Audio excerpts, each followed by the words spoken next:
Hi, and welcome back to Utopia, where we believe that knowledge is power. My name's Dave Robertson. I'm here to empower you through knowledge and motivation, and I am not a professor. Let's get to learning!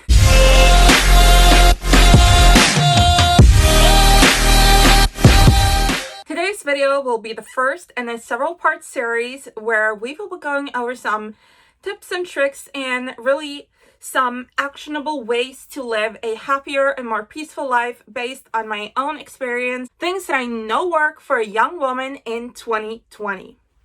Let's go! Today's tip is to do an energy audit. Honestly, this is so important. If you don't know what an energy audit is, it's just when you're in a situation with a person, at a job, or whatever you're doing, just check in with yourself. Is this making me feel more energized or less energized? You probably heard the term energy vampire. It's like when you're with someone and afterwards you just feel entirely drained. Sometimes literally you can meet someone at the store, have a 5-minute conversation with them, and you feel just crawling up into your bed and just going to sleep forever. They're just stealing your energy. Well, other times you'll be with someone who just amps you up. You're with your friend, you're having an amazing conversation about the future, about a movie you like whatever, and you're just yes, I feel ready to take over the whole entire world. So with an energy audit, you check, is this decreasing my energy or is it increasing my energy?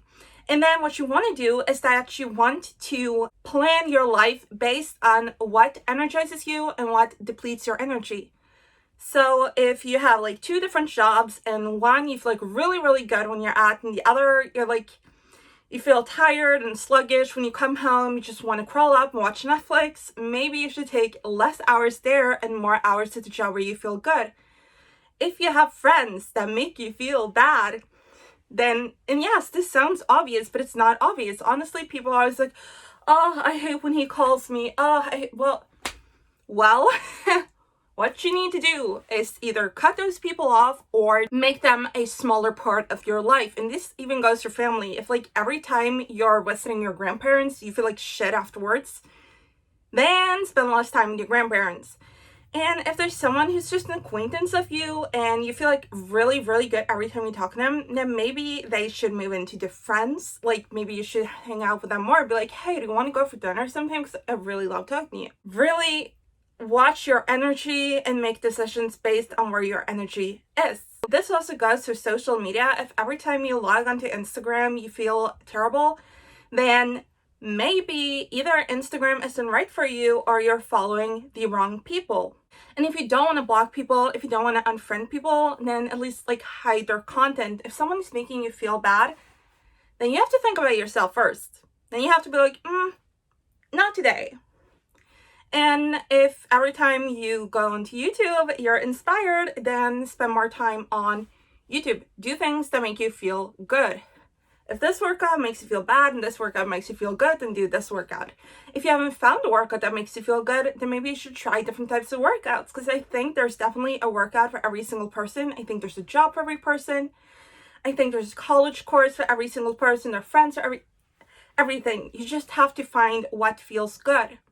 Now I'm just taking Adrian from Yoga with Adrian's slogan, but really, if you think that nothing inspires you, if you're not happy, if you haven't found the right job, if you haven't found the right hobby, then you have to keep looking. There are definitely things for you, and there are definitely something that will make you feel energized. And that is super important when it comes to picking a spouse. If your spouse is draining your energy instead of giving your energy, then maybe that's not the right spouse for you. Basically, your time and your energy are incredibly precious. So when you're in a situation or after a situation or even before a situation, ask yourself, how do I feel? Am I feeling energized or am I feeling sluggish? And then make decisions in your life based on this. If you have a job that makes you feel bad, there are more important things in life than money. Don't tell anyone I said that, but it is true, really. You have to think about yourself. And, if you cut out a job, another job will come, really. If you cut out a friend, you'll find another friend. Build your life on what makes you feel good in the moment and further on. Sorry, I'm so energized that I'm making the camera shake, but seriously, This is important. Your time is precious, your energy is precious. Do an energy audit. If you like this video, then like this video and definitely subscribe so that you can get more videos like this. Like I said, this is the first one in a several part series. And next time we'll talk about blocking people on social media. Yes, it might sound scary for a lot of people, but I full-heartedly believe in blocking, and after watching my video, you will too. That was all for today. My mission on this channel is to empower young women through knowledge and motivation, and I hope honestly you feel a little bit of both right now. And if you do, then hit subscribe and hit the bell notifications so you can actually know when I come out with another video, and we will talk. Bye!